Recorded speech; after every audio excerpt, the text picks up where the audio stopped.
बेटा पानी लेके आओ। सुनो बेटा मुकेश, तुम सबके लिए खाने का ऑर्डर दे दो। दाल मखनी यहाँ की तो फेमस है ही, 2-4 सब्जी भी मंगा लो, ठीक है? और भैया बाबूजी के लिए ना सलाद मंगवा दीजिए। अच्छा मीनू कार्ड तो दो।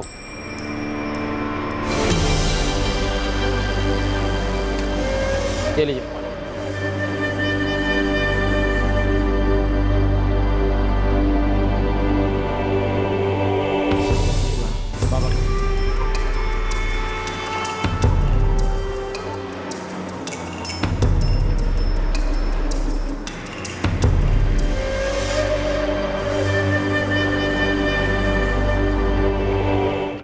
लेकिन कहीं भागने की कोशिश भी मत करना।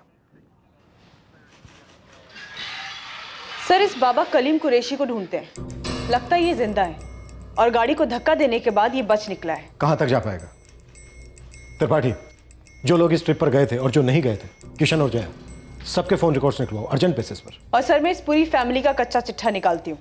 अगर ये बाबा इस साजिश में शामिल है तो जरूर मुकेश भी इसका हिस्सा होगा। 99% चांसेस हैं कि कल्प्रिट कोई घर के अंदर का ही है, जिसने इस बाबा कलीम को अपना हथियार बनाया। बाबा कलीम कुरैशी नाम है। नाम बदल सकता है लेकिन चेहरा इतनी आसानी से बदल नहीं पाएगा। समोहा, सिकंदगढ़, नियालपुर, सीमापुर, ये जहां कहीं भी हो, मुझे ये आदमी चाहिए। सलाम मैडम।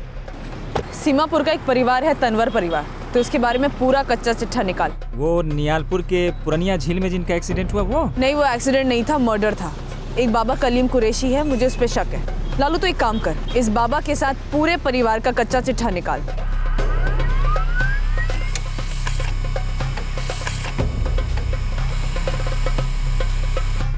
स्वाति, सर। तुम किशन, जया और रघु के फोन रिकॉर्ड चेक करो। अजीत, आरती और मालती के फोन रिकॉर्ड चेक करें। मेरे पास ड्राइवर संदीप वर्मा, उमेश तंवर और मुकेश तंवर के फोन रिकॉर्ड्स हैं। और सर, ये जानवी के घर वालों ने उसे फोन लेकर नहीं दिया था। मेरी मुकेश और किशन से बात हुई और रघु के साथ मैंने क्रॉस चेक भी किया। अनबन किसके बीच सर? बड़े भाई किशन और छोटे भाई मुकेश के बीच। सर भगवान का दिया काफी कुछ है सर। उमेश भाई साहब किसान थे, उनके पास काफी जमीन थी। 3 किराने की दुकान है जो किशन और मुकेश मिलकर संभालते हैं। सब अच्छा चल रहा है सर। और जब तक उमेश जी सही थे सब कुछ ठीक ठाक चल रहा था, और जैसे ही उनके शरीर के एक साइड को लकवा मार गया, मानो परिवार का एक साइड सुन पड़ गया। वो साइड कौन सा था रघु जी? हम समझे नहीं सर। ढाबे पर आप लोगों के खाने में नींद की गोलियां मिलाई गई थी। वो नींद की गोलियां किसने मिलाई होंगी और कैसे मिलाई होंगी? आप कह रहे हैं हमारे परिवार में से ही किसी ने ये मर्डर्स करवाए हैं? जी, मैं यही कह रहा हूं। कौन हो सकता है वो रघु जी? आप हमें किसी पे शक करने को कह रहे हैं? जी।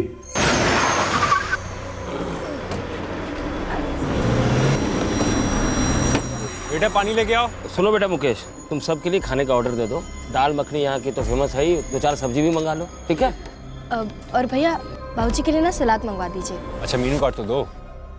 हम सब साथ ही बैठे थे, एक ही साथ खाना आया और हम सब खाने लगे।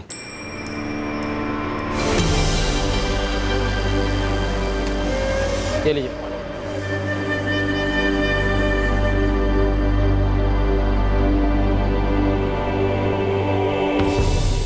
बाबा कलीम ने भी वही खाना खाया था? हाँ, खाया ही होगा। अब सर इतना ध्यान से नहीं देखे थे कि कौन क्या खा रहा है, कितना खा रहा है। जब सब खा रहे थे तो उसने भी खाया ही होगा।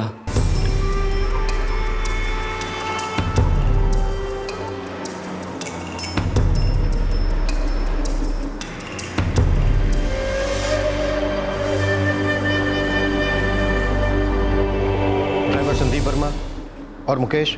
बता तो दिए सर आपको। सब साथ ही बैठे थे, साथ ही खाना खाए। अब हर किसी पे नज़र तो नहीं पड़ती ना। हमें तो अभी भी यकीन नहीं हो रहा है कि इसमें कोई साजिश है। साजिश तो हुई है रघु जी, गहरी साजिश हुई है, जिसका शिकार आपकी पत्नी मालती भी हुई। हम तो सब बस ऐसे ही मिलने चले आए थे, देखा कि सब दरगाह पर जा रहे हैं तो हम लोग भी तैयार हो गए। हमें नहीं पता था सर कि हम मालती को खो देंगे। आपके अपने भाई उमेश जी के साथ उनके खेतों में या उनकी दुकानों में कोई पार्टनरशिप थी? मेरा मतलब हिस्सेदारी? नहीं सर, हमारा हार्डवेयर का बिजनेस है। उमेश भाई साहब के साथ हमारी कोई भागीदारी नहीं थी। ए भैया जाओ ना, जाके पड़ोसी से पूछ लो कुछ उल्टा सीधा था का। काहे कुछ था का उल्टा सीधा? हाँ अब सब बात कर रहे हैं, खाने में नींद की गोली मिलाई थी, फिर तो कुछ उल्टा सीधा होगा ना। पहले से ही था। पड़ोसी काफी खुसर फुसर कर रहे हैं। किसके बीच का बात था पहले का, मतलब किशन और मुकेश का? अब भैया बेकार में हमारी जुबान तो खुलवाओ नहीं, इधर की उधर करने की आदत है नहीं हमका। अरे भैया बता भी दो, कुछ तो बता दो। निर्मला। निर्मला? हाँ, तनवर कोठी से एक गली छोड़ कर रहती है निर्मला। ये उमेश तनवर के फोन रिकॉर्ड से, और ये एक नंबर है। जी सर। 17 सितंबर रात 9:15 बजे उमेश को इस नंबर से मैसेज आया था, तब से नंबर स्विच ऑफ है। डिटेल्स निकलवाओ इसकी। और कोई नंबर्स किसी के भी फोन रिकॉर्ड्स में जिन पर जरा भी शक हो? नहीं सर, बस यही एक नंबर है, 9:15 बजे वाला मैसेज जो उमेश तनवर को आया था। और मुकेश के स्टेटमेंट के हिसाब से पार्टी ढाबे पर खाना खाने के लिए रात के तकरीबन 9 बजे रुकी। 9 बज गया है तो खा ही लेते हैं। बाबूजी के भी दवाई का टाइम हो गया है ना, तो कुछ खा लेते हैं। संतराम ढाबा पहुंचने में कितनी देर लगेगी? शायद ये मैसेज एक इशारा था ढाबे पर रुकने के लिए, लेकिन ये इशारा उमेश को क्यों दिया जाता? शायद मैसेज में ढाबे का नाम लिखा हो, उस ढाबे पर रुकने के लिए क्या गया हो, लेकिन मैसेज उमेश को क्यों किया गया? वो खुद भी तो मारे गए। सर फोन उमेश का था, लेकिन इशारा किसी और को था। शायद कोई ब्लैंक मैसेज किया गया, शायद उमेश का फोन इस्तेमाल किया गया उस पूरी साजिश में।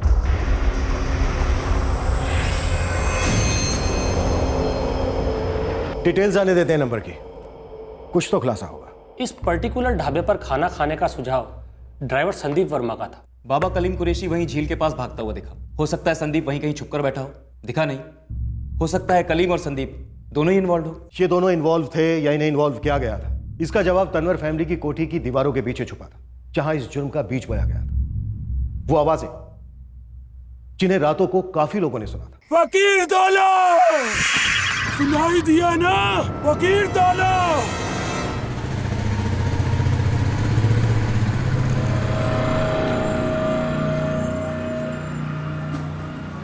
वो बाबा कलीम कुरैशी को जिसको तुम ले आए थे मुकेश, सच बताओ वो सीधा आदमी था? कैसा सवाल है किशन भैया? और हम अपनी तरफ से कुछ तो कोशिश कर रहे थे बाबूजी के लिए। और हम हाथ पे हाथ रख के बैठे थे, क्यों? यही कहना चाहते हो तुम? सब जानते हैं कौन क्या कर रहा था और क्या नहीं। वैसे भी ये वक्त नहीं है ये बातें करने का। अरे अम्मा बाबूजी नहीं रहे, चाची नहीं रही, अरे जानवी गायब है, और तुम कह रहे हो ये वक्त नहीं है बातों का। क्या कहना चाहते हैं आप किशन भैया? ये फकीर दौला जाने वाली बात, ये वो बाबा कलीम कुरैशी का कौन प्लान था ना? हम बाबूजी के लिए दुआ मांगने गए थे किशन भैया। आप तो हमारे साथ कभी गए नहीं कहीं भी, अब यहाँ रह के पता नहीं क्या साबित करना चाहते हैं।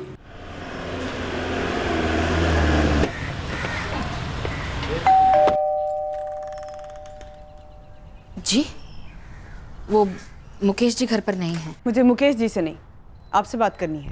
एक मिनट किशन भैया, आप बाबा कलीम पे शक कर रहे हैं या डायरेक्ट हम पे शक कर रहे हैं? किसकी तरफ इशारा कर रहे हैं आप? हम इशारा कर रहे हैं एक साजिश की तरफ, क्योंकि हम दावे के साथ कह सकते हैं कि फकीर दौला जाने का मकसद वो बाबूजी के लिए दुआ मांगना तो नहीं था।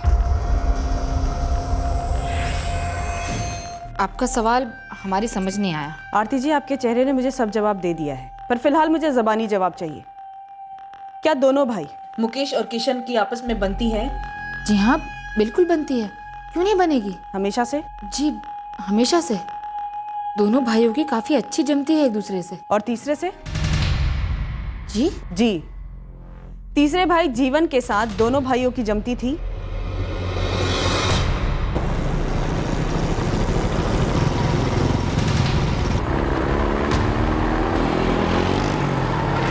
किशन और मुकेश के बारे में जो पूछ रहे हैं, आपको जीवन तनवर के बारे में भी पूछना चाहिए। कौन जीवन तनवर? मुकेश और किशन का बड़ा भाई। 4 साल पहले एक्सीडेंट में ही डेथ हो गया था उसका। एक्सीडेंट ही था क्या? अब ऐसा है ना मैडम, सड़क पे होने वाले हर केस को एक्सीडेंट ही माना जाता है। अब ये गाड़ी पानी में गिरा तो एक्सीडेंट ही माना जा रहा था, लेकिन जब ये नींद की गोली वाला एंगल सामने आया तो पता चला कि मर्डर है। आरती जी, अभी तक आपने जवाब नहीं दिया है। क्या बड़े भाई जीवन के साथ मुकेश और किशन की जमती थी? वैसे जीवन की मौत भी एक एक्सीडेंट में हुई थी ना? हमें आपके सारे इशारे समझ में आ रहे हैं मैडम। हाँ, जीवन जी की मौत एक एक्सीडेंट में हुई थी 4 साल पहले,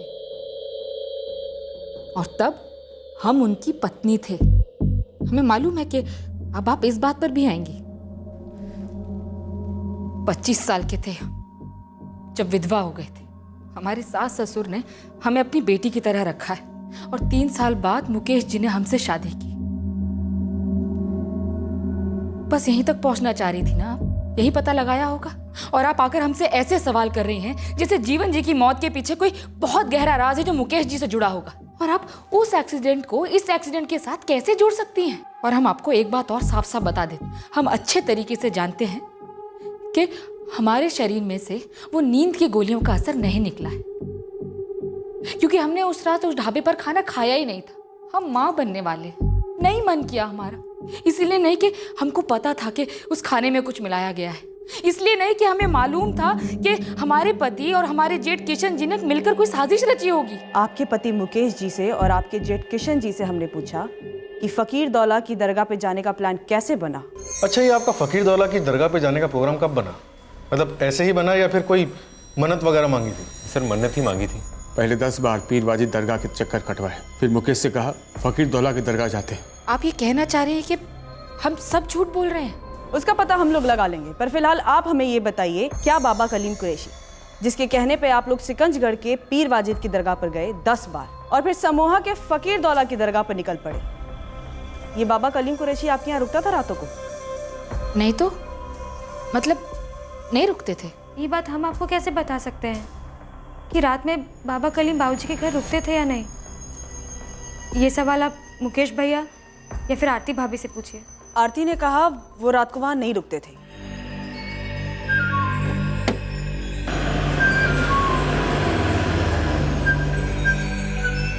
जया जी, आप और किशन उस घर में रहते नहीं थे, पर वहां की खबर तो जरूर रखते होंगे। कैसी खबर? वो जो सुनाई देती थी, रातों की चीखें। चीखें? जी, रात के सन्नाटे में आवाज बहुत दूर तक सुनाई देती है। मैंने बोला फकीर दौला। ये फकीर दौला की दरगाह जाने वाली स्टोरी में खोट है मैडम। कैसा खोट? ये तनवर परिवार की एक पड़ोसन है, समझो हमारी बिरादरी की है। फकीर दौला! क्या कहा मैंने? फकीर दौला! क्या नाम लिया मैंने? फकीर दौला! भूतों और पागलों वाली आवाज में ना चिल्लाता था कोई। ये तनवर कोठी से आवाज आता था क्या? हाँ, ये आवाज यहीं से आती थी। और ये चिल्लाता कौन था? हमें नहीं पता, और हम ना कभी जानने का कोशिश भी नहीं किए, डर लगता था भाई। अब देखो ना, 3-4 रात ना ऐसे ही चिल्लाने का आवाज आया और फिर सब के सब निकल पड़े वहीं फकीर दौला की दरगाह पे, और फिर हो गया इतना बड़ा कांड। 3-4 रातें चिल्लाना हुआ, उसके बाद इतना बड़ा कांड। जया जी, ऐसा हो ही नहीं सकता कि वो चीखें आपने सुनी ना। सुनी थी ना आपने? हमें और कुछ नहीं कहना है, आप इस बारे में या तो हमारे पति या फिर मुकेश भैया से बात कीजिए।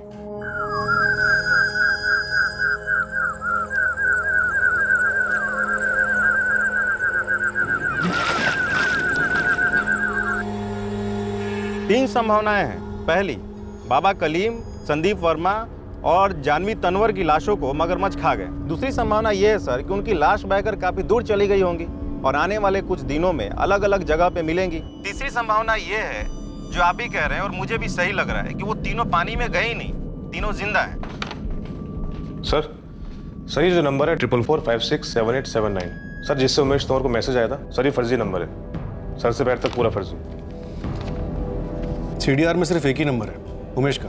उसके अलावा कोई और कॉल या मैसेज नहीं किया गया इस नंबर से? नहीं सर, प्रीपेड नंबर है, मुजफ्फरपुर का। इसी साजिश के लिए लिया गया होगा। सर ये भी तो हो सकता है कि गलती से उमेश तंवर को ब्लैंक मैसेज चला गया हो, जैसे कि कभी कभी हमसे भी हो जाता है। किसी गांव के अनाड़ी आदमी औरत ने गलती से कोई मैसेज भेज दिया हो और कोइंसिडेंटली वो नंबर उमेश तंवर का हो। एक तो ये नंबर फर्जी है, दूसरी बात इससे सिर्फ एक ही मैसेज किया गया, तब से ये नंबर बंद है। पक्का गड़बड़ नंबर है, लग जाओ इसके पीछे। बाबा कलीम कुरैशी अभी तक मिला नहीं है और शायद इतनी जल्दी मिलेगा भी। सर ड्राइवर संदीप वर्मा और जानवी की लाशें भी अभी तक नहीं मिली। सर कहीं ऐसा तो नहीं ये साजिश बीमार उमेश और उसकी पत्नी माधुरी को मारने के लिए बनाई गई हो, और ये रघु की पत्नी मालती इत्तेफाकन मारी गई है क्योंकि वो लोग अचानक घर पे पहुंच गए थे और साथ में चल दिए थे। अगर बाबा कलीम, ड्राइवर संदीप और जानवी मिले हुए थे इस साजिश में, तो ये साजिश दोनों भाइयों और जानवी के बीच रची गई हो, या फिर एक भाई और जानवी के बीच।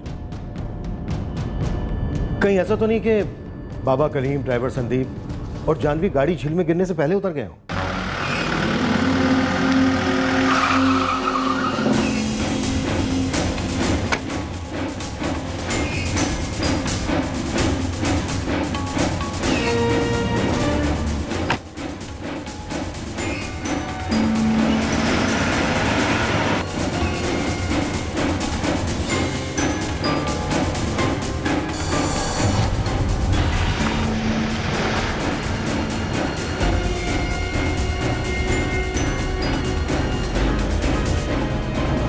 मैं कहता हूँ मुकेश और किशन से सख्ती से पूछताछ करते हैं। और वो आवाजें जो रात को तनवर फैमिली के घर से आया करती थी, सर उन्हें भी आइडेंटिफाई करते हैं। उन चीखों का इस फकीर दौला के दरगाह पे जाने के प्लान से डायरेक्ट कोई ना कोई कनेक्शन जरूर है। मकसद कहीं प्रॉपर्टी तो नहीं था? जीवन का एक्सीडेंट, क्या वो भी मर्डर था? तो फिर तो आरती के ढाबे पे खाना न खाने का भी कोई कनेक्शन हुआ होगा। प्लानिंग, मोटिव, हर चीज शॉकिंग, हर एक पर शक था। लेकिन ये केस अभी भी हमारी पकड़ के बाहर था। बाबा कलीम कुरैशी मास्टरमाइंड था या मोहरा, ये अभी तक क्लियर नहीं था। सर हम उस घर में रहते ही नहीं हैं, तो आप हमसे ऐसे सवाल कैसे पूछ सकते हैं? हमको तो मुकेश नहीं बताया था कि बाबा कलीम अब उन्हें फकीर दौला के दरगाह ले जा रहे हैं। पर मेरे सवाल अलग है किशन। पहला, क्या ये बाबा कलीम तुम्हारे पिताजी के घर में रातों को रुका करता था? दूसरा, तनवर कोठी से रातों को आवाजें क्यों आती थी? आपके दोनों सवालों का जवाब है हमको नहीं मालूम, क्योंकि पहला हम उस घर में नहीं रहते थे सर, और दूसरा ये बाबागिरी में हमको रत्ती भर का विश्वास नहीं था। हाँ सर, बाबा कलीम आए दिन हमारे घर आते थे। क्या वो रात को भी रुकते थे? और वो आवाजें, क्या वो बाबा कलीम की ही आवाजें थी जो वो इसलिए निकालता था ताकि तुम्हारे पेरेंट्स तुम्हारी छोटी बहन जानवी को कन्विंस कर सके? क्या ये सब एक ड्रामा था? नहीं सर, ऐसा कुछ भी नहीं था। वो रात को आते जरूर थे, लेकिन रुकने के इरादे से नहीं। तो फिर रुकते क्यों थे? और वो आवाजें फकीर दौला के बारे में सबको बताने के लिए कोई चाल थी? नहीं सर, ऐसा कुछ भी नहीं था। फिर कैसा था? वो चिल्लाना क्या था मुकेश? फकीर दौला, मैंने बोला फकीर दौला। हमने आपको पहले ही कहा है साहब, जो मुकेश ने हमको बोला हमने उसकी बात मान ली। अब आप जाने और मुकेश जाने। जाहिर सी बात है तुम हमसे सच छिपा रहे हो। देखो अभी भी वक्त है, जो भी सच है बता दो। बहुत हुआ ये टेबल टेनिस। मुकेश किशन। बेटा इतना याद रखना, अगर हम खेलने पर आ गए ना तो जिंदगी भर नहीं खेल पाओगे। देखिए ऐसा है, इस बात को लेकर हम दोनों के बीच में काफी बहस हो चुकी थी। किस बात को लेकर? अरे ये बाबा ओ बाप, जंतर मंतर तंत्र वगैरह वगैरह। अरे इतना बोलने के बावजूद भी है हमने एक भी बात नहीं सुनी साहब। मुकेश देखो, बहुत हो गया। अब बाबूजी को इस हालत में 10-10 बार सिकंजगढ़ ले गए तुम, और अब उस तांत्रिक बाबा को घर में बुलाने लगे हो। देखिए किशन भैया, हम आपसे पहले भी कह चुके हैं, अगर आपको विश्वास नहीं है तो बीच में मत पड़िए, बस दूर रहिए। तुम सभी लोग सटिया गए हो, पागलों वाली हरकत कर रहे हो, और अब तुम लोग किसी और दरगाह में जाने की बात कर रहे हो। हाँ, कोई फकीर दौला समूह में? हाँ किशन भैया, और हम तो चाहते हैं कि आप भी चलिए हमारे साथ। एक बार जाएंगे तो भरोसा हो जाएगा आपको। अरे चुप रहो। अरे क्या चले, साफ कोई चाल चल रहा है ढोंगी बाबा, कोई बड़ा गेम खेलने का सोच रहा है, और तुम आंख कान मुंह नाक सब बंद करके उसकी बातों में आ रहे हो यार। पहली बार जब मुकेश ने बाबा को घर लेकर आया था ना, तो हमने उसे साफ साफ कह दिया था मत पड़ो इस अंधश्रद्धा में, कुछ नहीं रखा है। बाबूजी का इलाज सिर्फ और सिर्फ डॉक्टर ही कर सकते हैं। पर नहीं, किसी को हम पर विश्वास ही नहीं था, कोई हमारी बात सुना ही नहीं, और पकड़ के ले आए कहीं से वो बाबा कलीम कुरैशी को। दीवानपुर की होलसेल मार्केट में हमें काम था, हम वहां से लौट रहे थे कि तभी हमें पहली बार बाबा दिखे।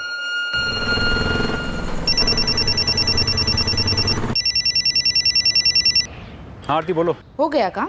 हाँ, बस एक छोटा सा काम और बचा है, वो पूरा करते ही घर के लिए निकलता हूँ। ज्यादा देर मत कीजिएगा। हाँ हाँ ठीक है।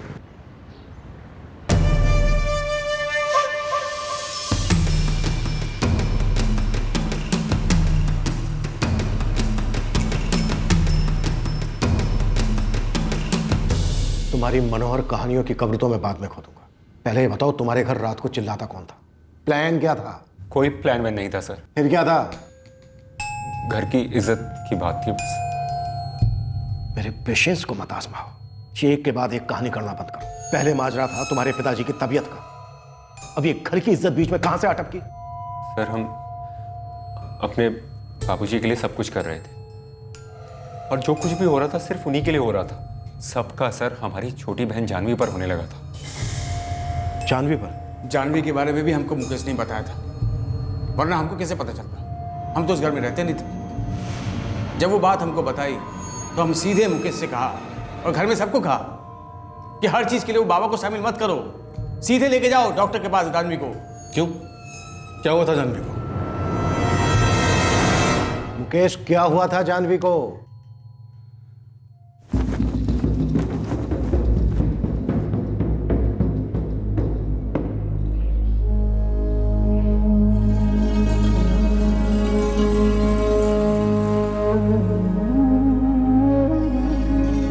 पीर वाजिद की दरगाह पर जब भी जाते तो वहाँ पर एक गेस्ट हाउस में हमारे रहने का इंतजाम होता था।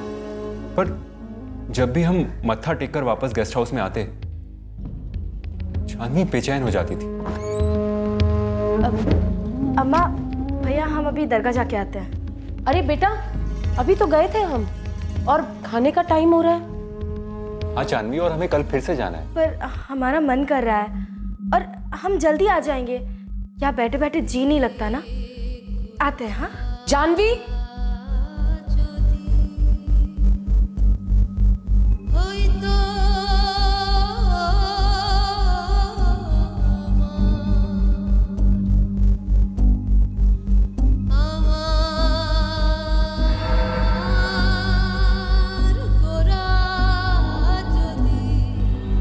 गेस्ट हाउस में भी जानवी बीच रात को अचानक से उठकर बाहर के कमरे में प्रार्थना करने बैठ जाती थी।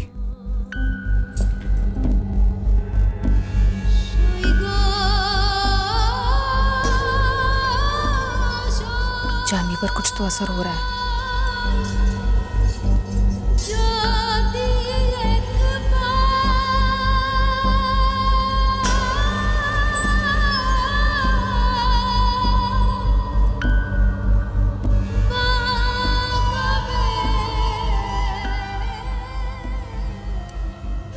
ये क्या जानवी, तुम बिना बताए यहाँ पर चली गई? हमने पूरा गेस्ट हाउस मारा, पता है तुम्हें? मुकेश भैया हम सिर्फ एक ही बात जानते, बाबूजी को जल्दी ठीक होना हो, उन्हें जल्द से जल्द ठीक करना है। बाबूजी की लाडली थी जानवी,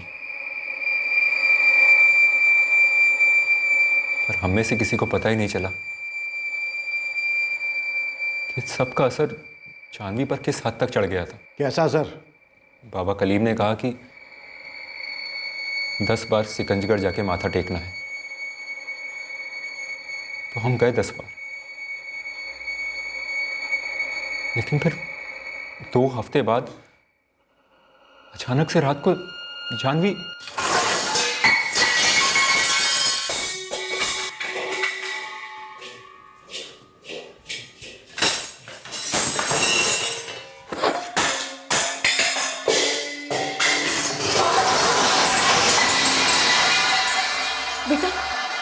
आवाजें किचन में से आ रही हैं। अम्मा, आरती आप यहीं रुके, हम देखते हैं।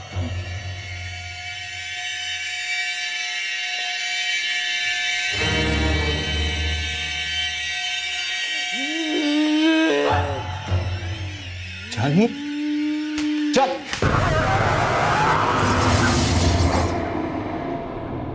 जानवी, कहाँ है वो नौबत कमीना? कहाँ है वो नौबत कमीना? किसने कैद कर रखा है मुझे? जानवी, बुलाओ उसे। जानवी, कैद कर रखा है मुझे यहाँ पे। बेटा नहीं। ए बुढ़िया, मैं किसी का बेटा नहीं हूँ। जानवी, फेंक दो ये छुरा। क्या तमाशा बना रखा है ये? तमाशा? खोल इसे, खोल। तमाशा तब होगा जब खून की नदियाँ बहेंगी। जानवी, बात सुनो जानवी। मोटी मोटी कर दूंगा सबकी।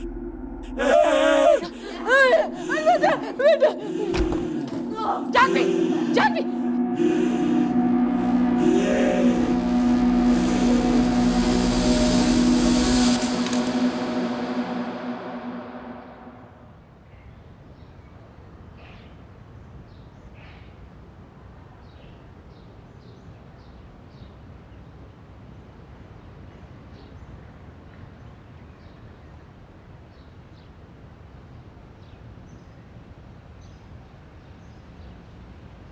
जब वो सुबह उठी तो उसे कुछ भी याद नहीं था कि पिछली रात को हुआ क्या था। अम्मा, अम्मा ये सब कैसे हुआ? जानवी को संभालना नामुमकिन सा हो गया था और फिर बाबा कलीम को बुलाना ही पड़ा। रात में बुलाना पड़ा जब जानवी नहीं होती थी।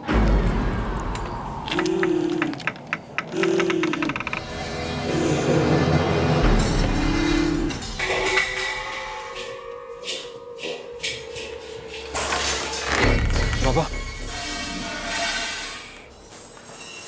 हमने सब सुन लिया,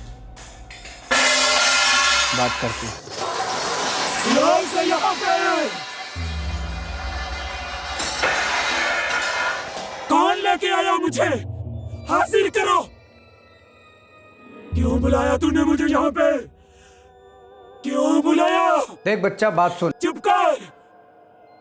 बच्चा बोला तो कच्चा खा जाऊंगा तुझे। साले नापाक ढोंगी, लोगों को ठगता है ना तू, लूटता है उन्हें। आप जो कहें सब सही है। हम नापाक हैं और आप पाक हैं। हम बस आपको रिहा कराने के लिए आए हैं। पहले बता मुझे यहाँ क्यों बुलाया? हमसे बहुत बड़ी गलती हो गई आपको बुला के। उसके लिए हम तहे दिल से माफी मांगते हैं, रूह से माफी मांगते हैं आपसे। आप खुद बता दें कि हम आपकी रिहाई के लिए क्या क्या कर सकते हैं।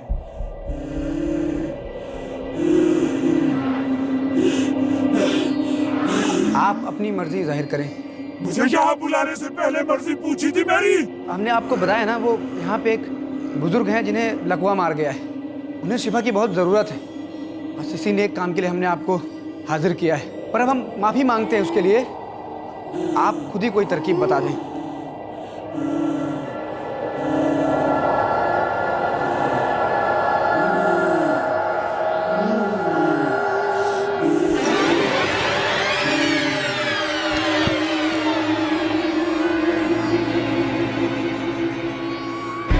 क्या हुआ जानवी को? वो आवाज किसकी थी? ये कौन सता रहा है इसे बाबा? ये किस रिहाई की बात कर रही है? कुछ नहीं हुआ है जानवी को। हमने कुछ रूहानी ताकतों को आवाज़ लगाई थी उमेश जी को ठीक करने के लिए,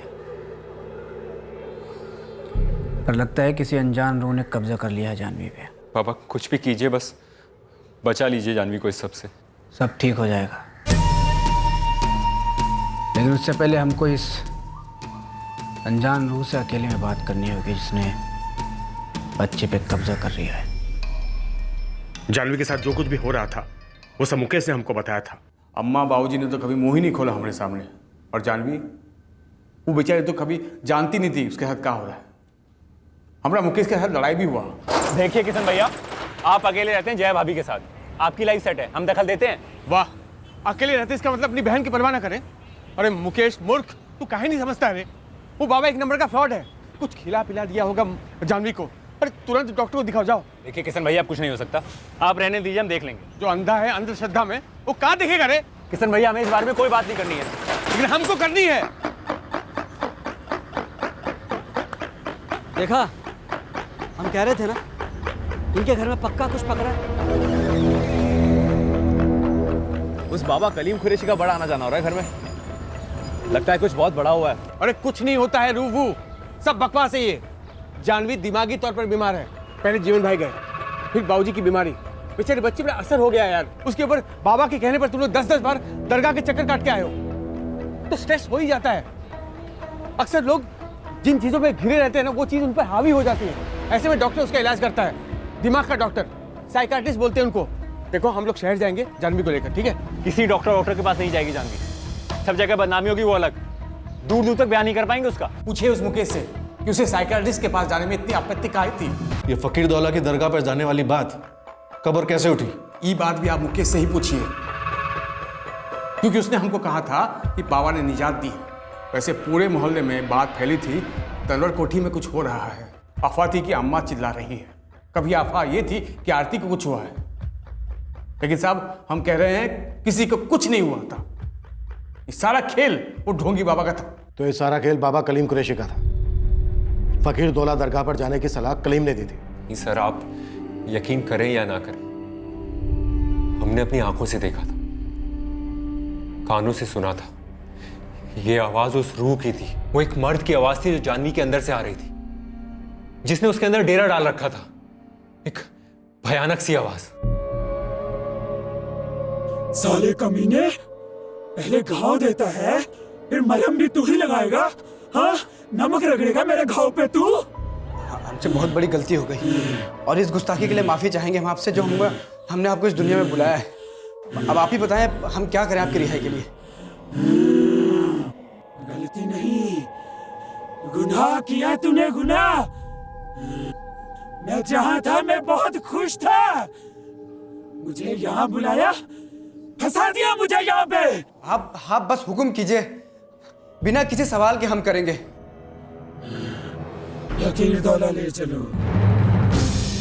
मैं फकीर दौला का मुरीद हूँ। फकीर दौला ले चलो मुझे,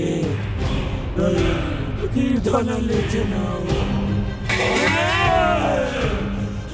मैंने बोला फकीर दौला, सुनाई नहीं दिया? फकीर दौला, फकीर दौला, फकीर दौला, फकीर दौला, सुनाई दिया ना? फकीर दौला। इतने बड़े बुजुर्गान दीन बाबा फकीर दौला का नाम सामने आया है। अब नाम आया है तो हो आते। अब हम भी आप लोगों के साथ आएंगे। बाबा कलीम और जानवी के बीच की हुई बात सिर्फ उन दोनों के बीच ही हुई थी, राइट? उस वक्त तुम लोगों में से किचन में कोई मौजूद नहीं था? नहीं सर, लेकिन सर हमने आवाजें सुनी थी, वो आवाजें जो जानवी के अंदर से आ रही थी। जब तुम्हें पता था ये बाबा कलीम ढोंगी है, पाखंडी है, तो हाथ पे हाथ धरे बैठे क्यों रहे? रोका क्यों नहीं उसे? कैसे रोकते हैं? हम तो उस घर में रहते नहीं थे, और वो बाबा कलीम कुंडली मारकर घर के अंदर बैठा हुआ था। पूरी फैमिली उस बाबा के गिरफ्त में थी साहब। हमारा कोई सुनता ही नहीं था साहब। किशन भैया को शक था कि हमारे और बाबा के बीच कोई मिलीभगत है। क्या किशन का शक सही था? देखिए सर, हम जानते हैं कि आप हमारे ऊपर शक कर रहे हैं और आप किशन भैया के ऊपर भी शक कर रहे हैं, और आपके खबरें घूम रहे हैं चारों ओर, ये जानने के लिए कि हमारे बीच में कोई अनबन हो या कोई जमीन जायदाद का मामला। सर हम आपको साफ साफ बता देते, हमारे बाबूजी, हमारी अम्मा, हमारी जानवी हमारे लिए सब कुछ थी, जैसे कि किशन भैया के लिए थी। हमें तो खुद यकीन नहीं हो रहा ये सब कैसे हुआ और ये सब किसने किया। ये केस अब और पेचीदा होता जा रहा है। अब तो साजिश में एक रूह भी आ गई। सर जैसे तनवर फैमिली को नींद की गोलियां खिलाई गई थी, कहीं ये दोनों भाइयों में से एक भाई हमें भी तो गोली नहीं दे रहा? पर नींद की गोली तो मुकेश को भी खिलाई गई थी। हाँ, मुकेश के ब्लड स्ट्रीम में भी आक्रमण के डोजेस हैं। दूसरों के डोजेस से कम थे? No, same. एक बात तो साफ हो गई है, ये जो बाबा कलीम है बड़ा चालाक। पर सर लाने वाला तो मुकेश ही था, फादर के इलाज के लिए। कहीं ऐसा तो नहीं कि फादर के इलाज को लेकर जितने भी चक्कर काटे जा रहे थे पीर वाजिद की दरगाह पे, जहाँ पे मुकेश के मुताबिक जानवी पर असर हुआ, ये सारा नाटक वहीं से शुरू हुआ हो? मतलब जानवी और बाबा कलीम के बीच में कोई नाटक प्लान किया गया हो?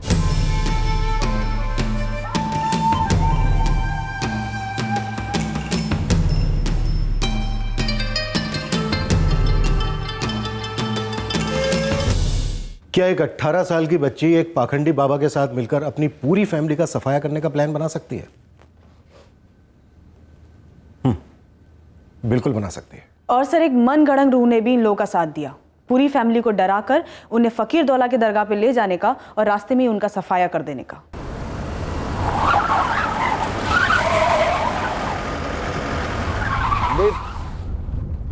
संदीप, चला लोगे ना? चलाना बहुत मुश्किल लग रहा है, आंखें एकदम बंद हुई जा रही हैं और सिर बहुत जोर से घूम रहा है। काम करो, गाड़ी रोको, गाड़ी रोको।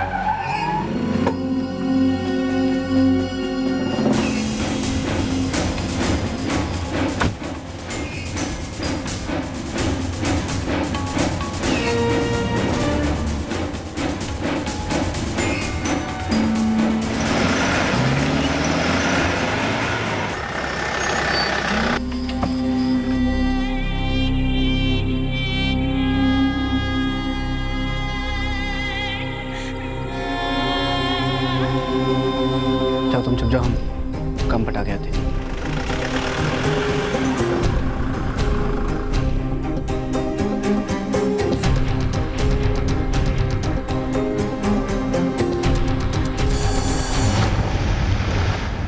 सर अगर ऐसा हुआ होगा तो अब हमें एक और लाश मिलनी बाकी है, ड्राइवर संदीप वर्मा की, और फिर किसी न किसी बिल से इस बाबा और जानवी को ढूंढ निकालना होगा। यहाँ साजिश किसने रची, कैसे रची, कौन बच निकला, कुछ पता नहीं चल रहा है। इन तीनों के फोटोज जितनी दूर तक हो सके सर्कुलेट करो। बाबा कलीम, ड्राइवर संदीप, जानवी, इन तीनों में से कोई ना कोई जिंदा मिलेगा, जरूर मिलेगा।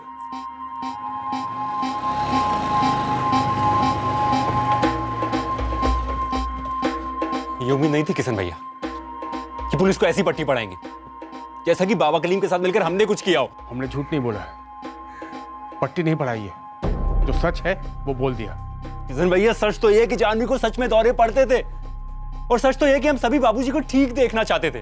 और सच ये भी है कि दरगाह अस्पताल नहीं, दुआ दवा नहीं, और बाबूजी को सिर्फ दवा ठीक कर सकती थी, एक ढंग के डॉक्टर की दवा, समझे तुम? दरगाह के दर्शन बाबूजी की मर्जी से हुए थे, वो खुद चाहते थे वहां पर जाना। वो बीमार थे, खुद का सही सोच नहीं पाते थे, मर्जी तो यहां सिर्फ तुम्हारी चलती थी।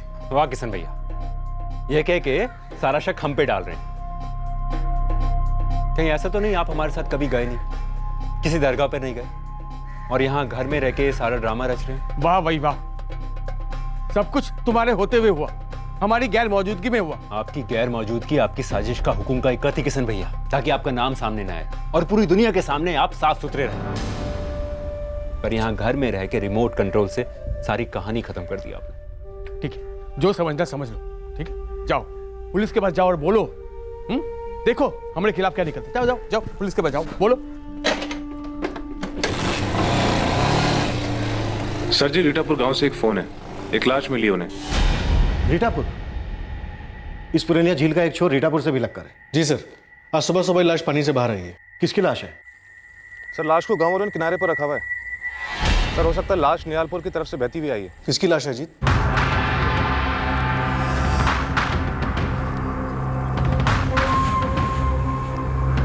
बाबा कलीम कुरैशी भी मारा गया। अब बाबा और जानवी की अफेयर वाली स्टोरी होल्ड नहीं करती। सर हो सकता है ड्राइवर संदीप वर्मा और जानवी के बीच में कुछ रहा हो।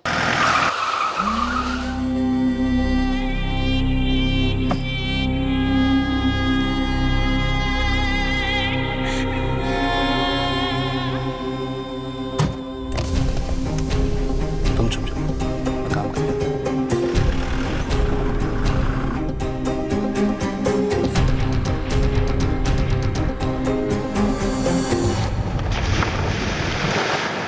हो सकता है न्यालपुर वाला आई विटनेस भैरव सिंह हमें गुमराह कर रहा हो। हम चेहरा तो नहीं देख पाए थे, पर कपड़े कुछ इस तरह के पहने थे साहब। भैरव सिंह ने उसे पीछे से देखा था। यह भी तो हो सकता है वो कोई और हो, जिसे वो बाबा कलीम कुरैशी समझ बैठा हो, या फिर ये कि वो साफ साफ झूठ बोल रहा है। साहब हम सच कह रहे हैं साहब, कसम से साहब हमने वहां पे एक आदमी को पीछे से भागते हुए देखा था साहब, पठानी पहन रखा था साहब उसने।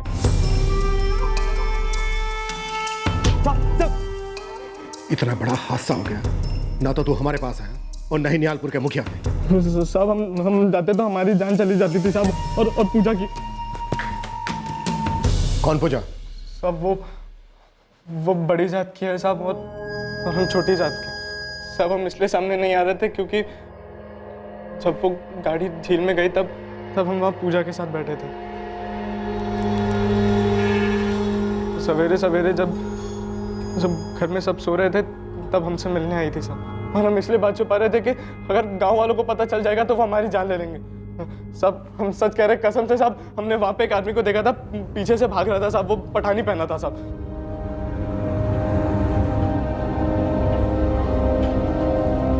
कलीम जो पहनता था, हो सकता है वो किसी और ने पहना हो। उसने चांस लिया हो कि अगर उसे किसने देख लिया तो सारा का सारा इल्जाम बाबा कलीम पर लगे। सर फिर तो ये मुकेश ही हो सकता है, ड्राइवर संदीप ही कहीं इसकी कड़ी ना हो इन सबको मारने के लिए। पर कोई मोटिव नजर नहीं आ रहा। जायदाद भी अगर होता तो उसका बैर किशन से होता। चलो मान लेते हैं माँ बाप आड़े आ जाते और जानवी भी ये समझे कि उसका भी हिस्सा होता, पर वही क्यों, किशन क्यों नहीं? हो सकता है किशन और मुकेश के बीच कोई बैर ना हो, बल्कि साजिश वाली दोस्ती हो। मुकेश का बाबा कलीम को इस तरह से अपने घर ले आना, किशन का उसका विरोध करना, हो सकता है ये सबका सब ड्रामा हो। पर सर बाबा कलीम भी तो मारा गया। आपसी रंजिश का नाटक हो और अंदर ही अंदर दोनों भाइयों के बीच में गठबंधन हो, और इसी गठबंधन की वजह से ये बाबा कलीम कुरैशी की भी बलि चढ़ गई। अब सवाल ये है कि किस लिए? ये आपकी और किशन भैया की लड़ाइयाँ अच्छी नहीं है। हमें कौन सा अच्छा लगता है आरती? करें भी तो क्या करें? देखो हम लड़ाई नहीं कर रहे हैं, पर सवाल कर रहे हैं जय, क्योंकि जो हुआ बहुत ही बुरा हुआ और इसमें किसी ना किसी की बहुत बड़ी साजिश है। जो हुआ, क्यों हुआ, कैसे हुआ, ये सब जानना बहुत ही जरूरी है, जो हम कर रहे हैं। दोनों भाइयों के खिलाफ कोई सीधा एविडेंस हाथ नहीं लग रहा था आपके। उमेश तंवर के फोन पर ढाबा पहुंचने से पहले जो मैसेज आया था उससे कुछ नहीं मिला। ये मैसेज अभी तक क्लियर नहीं था, लेकिन सुई बार बार दोनों भाइयों के ऊपर आकर अटक रही थी। मुकेश का मंदिर में पीछे रह जाना, अपनी प्रेग्नेंट वाइफ का बहाना लेकर, और किशन का फोटो लेकर डायरेक्ट क्राइम सीन पर पहुंचना। इस केस में अभी तक हमें कोई ब्रेक थ्रू नहीं मिल रहा था, पर जब मिला तो वो किसी झटके से कम नहीं था, और ये झटका हम तक पहुंचा लखनऊ से।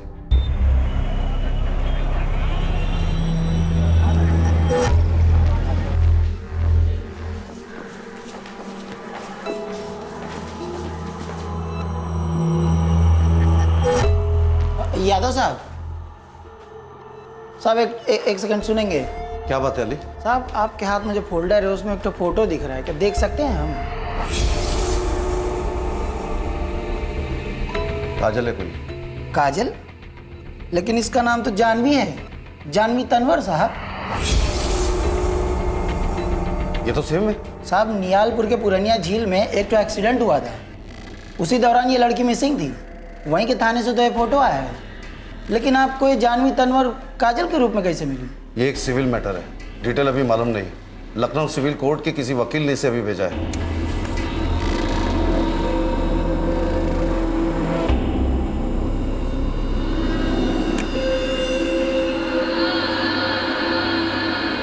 सर ये तो सेम है, हमारे केस की जानवी और लखनऊ की काजल। तीनों में से किसी एक को तो जिंदा रहना ही था। एक ये है कंफर्म, जानवी ही काजल है। अब देखना यह है कि चाल जानवी उर्फ काजल और संदीप की थी या फिर ये मोहरे थे, और चाल दोनों भाइयों किशन और मुकेश ने चली।